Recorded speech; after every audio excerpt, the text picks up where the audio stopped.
This woman walked into a pawn shop thinking she was about to cash a $24,000 check, but within minutes, police officers realized something was very wrong. What started as a simple check cashing attempt quickly turned into a fraud investigation, with officers exposing inconsistencies, fake treasury paperwork, and a story that kept changing under pressure. Was she an innocent victim of an online scam or part of a calculated counterfeit scheme? Watch closely as investigators break down every detail. And the situation spirals toward an arrest. $24,000 counterfeit check. Help me out, you guys do this. How did you know this was fraudulent? I've got the original back there, but we can show you an actual check and the one she brought in. All the watermarks, everything are showing up like it's a copy. The QID scan doesn't work. Like nothing about it. Okay. Here, hello. And we're call on John Hancock. Okay. All right. What's this all about? I had received a check in the mail, and it was supposed to be a payback out from my back pay. For what? Unemployment. You were expecting a check for almost $24,000? I wasn't, not really. Were you expecting a check at all? I knew I was supposed to be getting a check, but I didn't think that it was supposed to be that much. Okay. How did you get here? How did you get here? I drove. Is the car outside yours? No, I had drove. Well, I actually got dropped off, but I drove myself here, but the person I was with had left because we were supposed to be going to go pick up my kids after school. Okay. What car did you show up in? It was a Mazda. And why did they leave? Because we was running late picking up my kids from school. All right, so why didn't you go pick up your kids from school then? Because I had told them I was coming back about 5 o'clock. Well, before then. Okay. I mean, over something.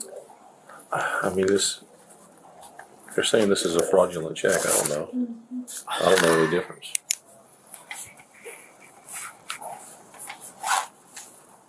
Where'd you work at before? I used to work for the state at Florida State Hospital a while back ago. How long ago? Like 2018, 2019. 2018, 2019. Okay. Mm-hmm. Have you worked since? After I had my kids, I was out for like a year and a half. Okay.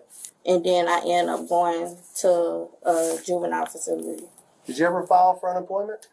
I did one time before. When? It was like around COVID time. So when exactly?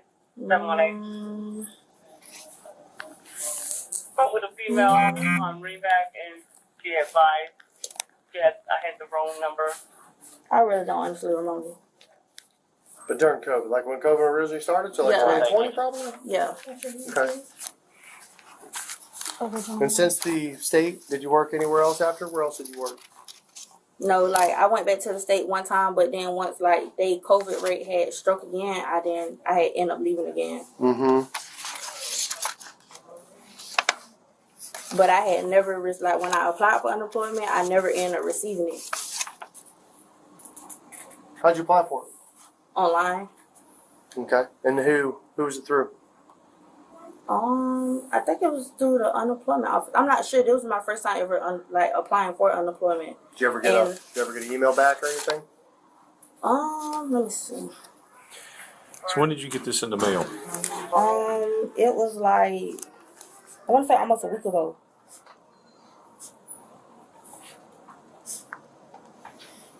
But I wasn't never able to cash it because I didn't have my ID on me.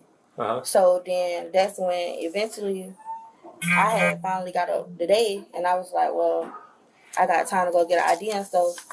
Let me go ahead and try to go to get everything situated and settled. Who did you say the check came through again? It was supposed to come from the unemployment office. But like even like before I had received that check, like I hadn't spoken to anyone like recently since then. Where was your ID?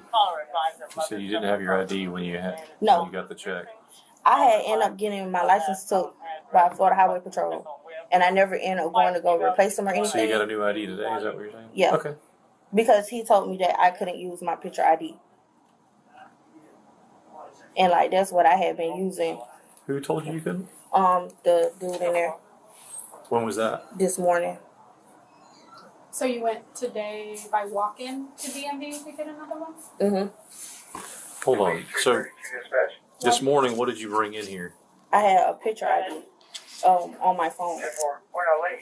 Why did they take your license or ID? Because it was suspended at the time when I had got pulled. And you never run it. When did it stop being suspended? Like when was it valid again? It's in the process of being valid again. If I understood you correctly, you said that you haven't cashed this check for about a week because he wouldn't let you. No, I didn't cash this check for about a week because of my work schedule. But today, being that I'm kind of free, I had came in this morning and I tried to use my photo ID on my phone, but he told me I couldn't use my photo ID on my phone. So that's when I had went and got the hard copy of it. Okay. What's going on? We're here. You're here. The check's here. Tell me what happened. Basically, okay, I received a check in the mail that was supposed to be for back pay When did you receive it? last week. Where, at your house? Yes. Okay. So I haven't been staying home, honestly. And I called my aunt and I was asking her, like, hey, have I got any mail, this and third? So she was like, yeah, you know, you got a couple of. So your aunt stays with you? Yes, I stayed with my aunt. It's at your, okay. Yeah. All right. So she was like that I had a few pieces of mail in, this, that, and the third. So I had went to go pick it up. Okay. So after that, that's when I noticed that the check had came. Okay. So I was like, oh, well, you know, boom. So last week when I picked it up, I never ended up cashing it because due to my work schedule, I always got off work late. Okay. And so then after that, that's when I had came in today because I was off. Yeah. And to cash the check. And when I tried to use my photo ID on my phone, they was like, no, I needed a physical ID. So I had went and got a physical ID. Okay. And this happened. So that check was for what? For unemployment.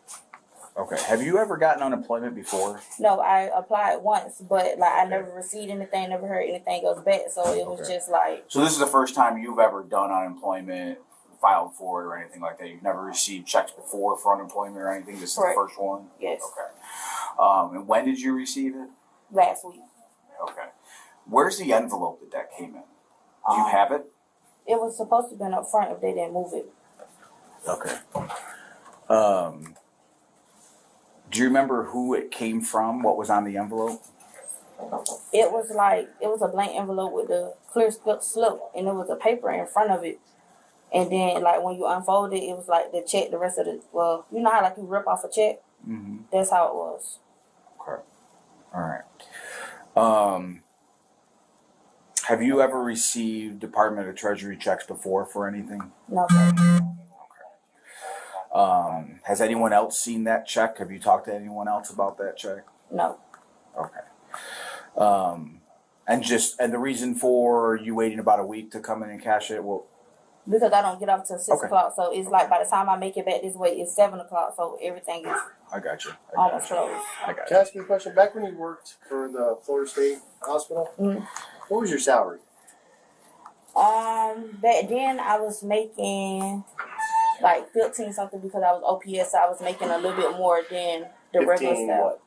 An hour? 15 an hour. 15 an hour. Okay. Yeah. And you worked for like 6 to 7 months. Yeah, Okay. and we was working like sometimes we'll do 16, sometimes we'll double on, or we can come in. Okay. When you filed for unemployment, how'd you do it? What site did you go to? Let me see, can I pull up on my email? Yeah, if you got something you got from there. What did you receive? Did you get like an email after you applied? Did you receive anything? I had basically received a letter saying that I had to submit some more information in, but that was the only thing. Once I had submitted everything, that was it. Did you submit the paperwork? Yes, Okay. How did you do that? I did it online. Like at the time, I was doing everything online. But how I had like knew to do like the unemployment stuff, my friend was telling me about it. Mm-hmm. So she. Did you ever receive an approval or a denial from them for unemployment? I really didn't too much to hear nothing else. Okay. And then it was like I had started doing hair, so it was like I wasn't really too focused on it. That was probably around like 2019 you did that? Yeah. Good. Okay. So it's now 2023. Never received anything back from them. And all of a sudden, you get a envelope in the mail, plain white envelope in the mail with a treasury check inside it for $24,000. Does that seem to make sense to you? It was a way, because it was like I considered throwing it away, but then I was like, what if this actually like this my back pay that they owed me? So it was just For like 6 to 7 months that you worked and you made $15 an hour. Well, So I you wouldn't would say get it was 67 months because it was like I worked and then I left and then I would end up going back to work there. Mm-hmm. So it was just like. Who do you bank with? I was banking with Chime, now I bank with a bank called Go To Bank. Okay, what is that? Is that It's a mobile banking app. It's a mobile bank. Yes. Okay. So, did you attempt to cash that check at your bank? Deposit it at your bank? I didn't, only because I don't have a physical card for that account just yet. I had to reorder one. What do you mean, like a debit card? Yes. So they require you to have a debit card in No, order for you I to... didn't want to cash it into the account and then I wasn't able to use it due to I didn't have a physical debit card. Okay. All right. Oh, so you didn't put it in your bank because you wouldn't have a card to be able to utilize the money. Yeah. Like even with my job, my direct deposits, I had to stop a hold on my direct deposits due to I don't have a card to use my card at the moment, so my job had to give me a cash check. Well, I mean a check. Okay. All right. There's not really anything about this that's not fishy. You know what I mean? None of this makes sense. All right. We're asking you questions because we're trying to gauge where you're at as far as what you're going to tell us and how truthful you're going to be. But I'm going to tell you right now, not a darn thing that's come out of your mouth has made any sense. Okay? 2019, you applied for unemployment. Is that what you said? No, it wasn't. I wouldn't even say it was 2019. I want to say it was 2020. Well, first, Okay. originally, when you guys told me 2018. I'm going to say 2020 because Okay. I had my kids in 2019. I started working for the state a little after that. Okay, so let's say it's 2020. Mm-hmm. Okay? It's 3 years later. Okay? It's 2023. It's almost 2024. Mm-hmm. And you receive a check for supposedly what you applied for 3 years prior. Okay? And I'm going to tell you right now, unemployment doesn't give lump checks. Mm-hmm. Okay? Unemployment is a payment, as if you were working. I never. Okay? And those checks don't come from the Treasury. Mm-hmm. Okay? No, but I'm letting you know that I know that. Well, Okay. that's what I'm saying. Like, I don't know that. Like, I never received unemployment. I never got a check from Treasury or anything. So this is like my first time actually receiving something like this. I promise you I'm not So, lying. just so you know, for 4 years, I did fraudulent investigations for the department. And I saw stuff like this all the time. Mm-hmm. And I'll tell you right now, the reason we're asking you this, he's saying we're gauging how truthful you're going to be. I'll tell you right now, this is your chance to be honest because I know exactly what's going on. I can call it exactly like I've seen it every other time before. Somehow, someone came in contact with you, a male, probably the male that's sitting in your car out there in the passenger seat, the black Chevy Malibu, and that person convinced you that you need to go in here and you need to cash this check, and then payment would be to receive a portion of that check while they get the other. You being a single mom, I don't know if you're getting paid a lot right now. I'm not going to worry about that. But you would get a portion of that money. And they would get the rest. And all you had to do was go in here, show your ID, and here you go, and this is what you got to say, and these people will buy it. And I say that because I recently arrested someone not too long ago for the same similar type of thing here. So, with that being said, we already know the person out in the car because I don't know if you know this or not, but this place has video cameras. So they come, you come here and they see exactly what cars you come in and out of. And they see what cars come at the same time that you come. Right. Well, that car was here earlier with you. Right. So it's odd that it's back now and there's a guy that's just been sitting there waiting Well, actually, in the passenger seat. Now, my question is did this guy contact you through like Instagram or Facebook or what? And what did he promise you? Because and maybe he told you that yes, this is legit, and this is what it is. But I'm telling you right now, I know you're full of it. They try to do this whole thing all the time with people. We're like, here, this is what it is. This is what you're going to tell them. That way it sounds legit or tries to sound legit. The problem is that treasury check, first off, it's fake as heck. There's nothing about that check that's even remotely real. You wouldn't get a check from the treasurer anyway that comes in a blank envelope in the mail 3 years later, and then you claim it's unemployment. So you can sit here and tell us all day long that this is what you believe it is, or this is what you think it is, or whatever story they concocted for you. But ultimately, you need to tell us who the person is out there, how they contact you, and everything else, and maybe we can help you out. I'm not promising we can, but this is your chance to be honest, because I'm telling you right now, I already know you're lying. I'm going to be completely honest with you. The person that's in the car, that's my little brother. He's a minor. Okay. He's 17. He has nothing, absolutely nothing to do with this. Okay. That's number one. I promise you, I'm completely honest with you. Okay. Number two, the check that came in the mail, basically, my friend helped me apply for unemployment. She told me basically, like, you go on this website, you do such and such and such, and that was it. But being that I never received anything, I'm being completely honest with you. I promise you, I am. Being that I never received anything, it was just like, I didn't worry about it no more.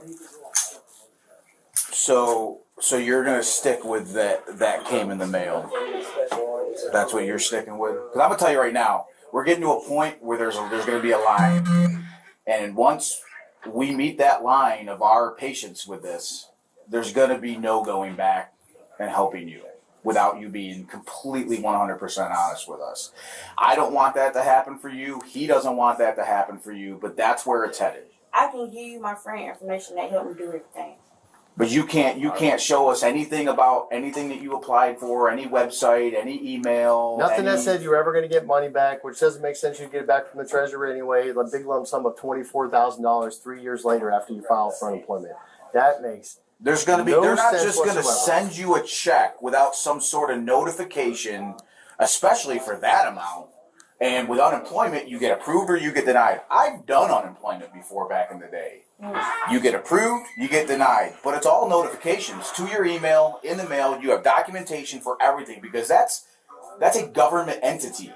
And they have to keep records of everything. And you get notifications of every decision that they make. But you can't show us one piece of documentation. That's what I'm saying to you. I didn't do everything by myself. My friend helped me. I could give you my friend information. I could give you her name, who helped me with it, everything. I don't want to get in trouble. I just really honestly want to make it at home to my kids. I can give you all the personal contact information. Your friend? Yes. Okay. What are they going to do? They're going to tell me, oh yeah, I helped her file for unemployment? That doesn't help. What is that going to do? I don't know. I tell you what, give me your friend's information. While we're here with you, we're gonna call her. We're gonna see what she says. So you finished high school, completed some college. So that means you're not stupid. But you want me to expect to believe that this was from an unemployment check. It's amazing. Like I said, I've done this for a long time. I did this for 4 years. All kinds of stuff. The only thing that ever changed was the names of the people that did it. That's it. It's the only thing that ever changed. I promise you, this is my first because time. I can look at that check right there, and I can tell that is beyond fake. It's laughable. The number that's on here, there's a reference number on here. The F941 has to do with payroll taxes, not unemployment. And the fact that you think that you would get a check for $24,000 basically after 3 years is ridiculous. So I know you're sitting here thinking that we're buying it, but we're not. No, I'm not. I'm just honestly. Based off of what we have here, okay, you're under arrest. Can I call somebody? What do you want to call? Let's go ahead and get your handcuffs first. We'll call when we got the call, okay? Okay. This case is a Beyond fascinating example of how financial fraud investigations often unfold in real time, and it highlights something investigators see far more often than most people realize: counterfeit check schemes. At first glance, the defendant's story sounds somewhat plausible. She claims she received a check in the mail that she believed was related to unemployment back pay. Many people did apply for unemployment assistance during the COVID era, and delays or confusion in government systems are not unheard of. But as the officers began asking basic verification questions, the narrative started to unravel. One of the first major red flags was the amount of the check itself, around $24,000. Unemployment benefits in the United States are typically distributed as regular weekly payments, not large lump sums years after the fact. Investigators know this, and the officer immediately recognized that the explanation didn't line up with how the system actually works. When law enforcement hears a story that contradicts established processes, they begin digging deeper. Another critical moment came when the officer explained that unemployment payments do not come from the U.S. Treasury in that format, especially not in a plain envelope with minimal documentation. Government checks normally come with official paperwork, notices, and a clear record trail. The fact that the defendant could not produce any emails, letters, or documentation confirming the unemployment claim made the situation even more suspicious. Then there was the issue of how the check arrived. According to her story, it came in a blank envelope with a clear slip and minimal identification. That alone is a classic warning sign of a counterfeit check operation. In many scams, criminals create fake treasury or corporate checks and recruit people, sometimes like through social media, to cash them. The person cashing the check is often promised a cut of the money, while the organizer plans to take the rest before the fraud is discovered. The officer even outlines this exact scenario during the interview. He suggests that someone may have contacted her online, possibly through platforms like Instagram or Facebook, and convinced her to cash the check and split the proceeds. And these schemes rely on a simple strategy: use someone else as the face of the transaction. If the fraud is caught, the person attempting to cash the check becomes the one facing criminal charges. Another telling moment was when the officer pointed out the technical details on the check itself. The reference numbers printed on it were associated with payroll tax documentation rather than unemployment payments. Investigators who specialize in financial crimes are trained to recognize these inconsistencies instantly. What might look convincing to the average person can often be exposed quickly by someone familiar with the system. As the questioning continued, the officer became increasingly direct. He explained that he had worked fraud investigations before and had seen the exact same pattern repeatedly. In many fraud cases, the biggest challenge isn't identifying the scam, it's determining how involved the person attempting the transaction really is. Were they knowingly participating, or were they manipulated by someone else? Ultimately, the officers determined there was enough evidence to proceed with an arrest. The defendant was charged with passing a counterfeit instrument and grand larceny involving an amount between $20,000 and $100,000. Her bond was set at $27,500. And the court later sentenced her to 2 years of probation, 16 days in jail, and $668 in fines. Cases like this serve as an important reminder about the risks of counterfeit check schemes. Even if someone believes a check might be legitimate, attempting to cash it without verifying its origin can lead to serious legal consequences. Fraud investigators encounter these situations frequently, and once a transaction involving a fake financial instrument occurs, it can quickly escalate into criminal charges. But what do you think about this situation? Do you believe she truly thought the check was legitimate, or does the officer's explanation of the scam make more sense? Could this have been someone falling for a fraudulent scheme, or was it a calculated attempt to cash a fake check? If you found this case as shocking as we did, make sure to hit that like button, share your thoughts in the comments, and don't forget to subscribe for more jaw-dropping courtroom breakdowns.